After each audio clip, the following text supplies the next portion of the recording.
What does it mean that Jesus is God's only begotten Son?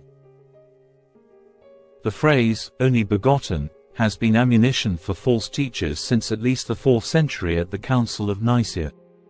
This expression appears in one of the most memorized verses in the Bible. John the Evangelist said, "For God so loved the world, that he gave his only begotten Son, that whosoever believeth in him should not perish, but have everlasting life." John chapter 3 verse 16 KJV. It's this phrase, only begotten, used in the KJV, NASB and the NKJV, that causes problems. False teachers have latched onto this phrase to try to prove their false teaching that Jesus Christ isn't God, i.e., that Jesus isn't equal in essence to God as the second person of the Trinity. They see the word begotten and say that Jesus is a created being, like Adam, because only someone who had a beginning in time can be begotten. Jehovah's Witnesses, and other cults, have taken this to mean that Jesus was literally begotten, that is made, created, one way or another. If Jesus was begotten, then he is a created being. Therefore, he cannot be God. Many Christians are unequipped to address this challenge primarily because it trades on the definition of a Greek word. What this fails to note is that begotten is an English translation of a Greek word monogenes.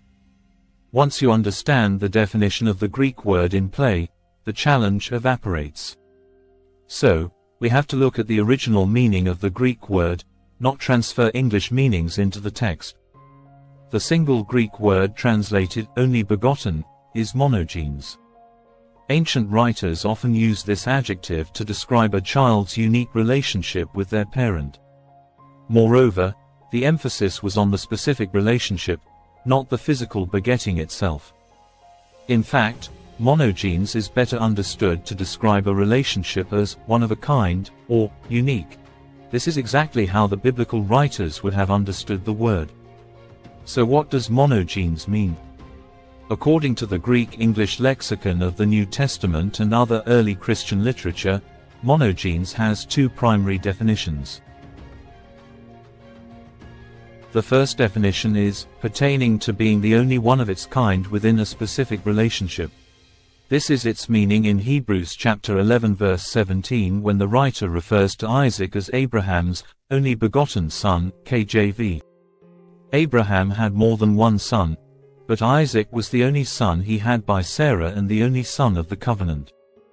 Therefore, it is the uniqueness of Isaac among the other sons that allows for the use of monogenes in that context. Consider when God asked Abraham to sacrifice his son Isaac as an offering. God says to Abraham, "Take your son, your only, monogenes, son Isaac, whom you love, and go to the land of Moriah, and offer him there as a burnt offering on one of the mountains of which I shall tell you." Of course, before Abraham can carry out this command, God stops Abraham and says, "Do not lay your hand on the boy or do anything to him, for now I know that you fear God, seeing you have not withheld your son, your only, monogenes, son, from me." Genesis chapter 22 verse 12. The author of Hebrews picks up on this expression and writes, "By faith Abraham, when he was tried, offered up Isaac, and he that had received the promises offered up his only begotten, monogenes, son." Hebrew 11:17 KJV. We know that Isaac wasn't literally Abraham's only begotten son. Isaac was the second son. Ishmael was Abraham's firstborn son. If you understand monogenes as a literal begetting, then God clearly got his facts wrong. However, if you understand monogenes as a unique, one-of-a-kind relationship, then God can accurately describe Isaac his only, or only begotten, uniquely special son. Isaac was the only son of the covenant. The second definition is pertaining to being the only one of its kind or class, unique in kind. This is the meaning that is implied in John chapter 3 verse 16, also John chapter 1 verses 14, 18, 3:18, 1 John chapter 4 verse 9.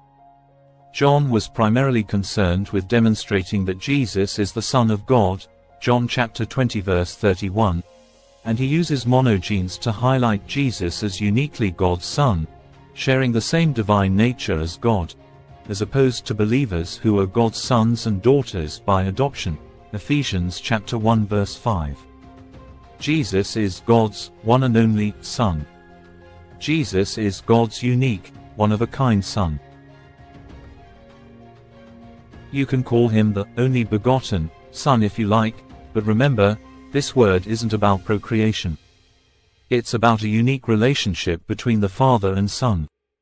When many modern ears hear that Jesus is the Father's only begotten Son, they immediately think he must have been created at a point in time, probably at the moment of Mary's conception.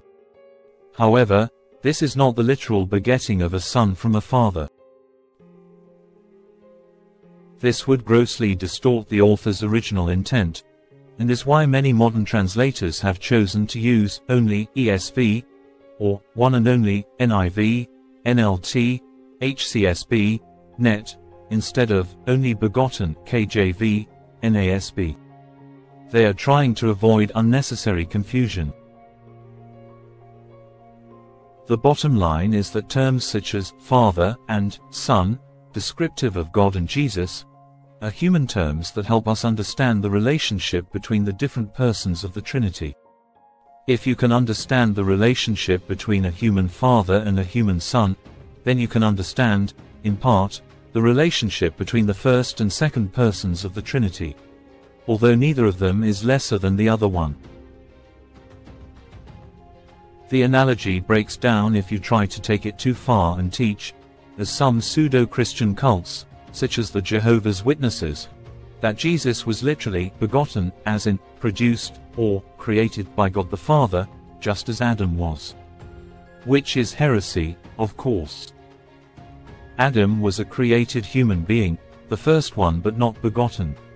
He turned to dust millennia ago, but Jesus is our omnipotent, omnipresent and omniscient God, our Creator and Savior. He was, He is and He will always be, whether you believe it or not.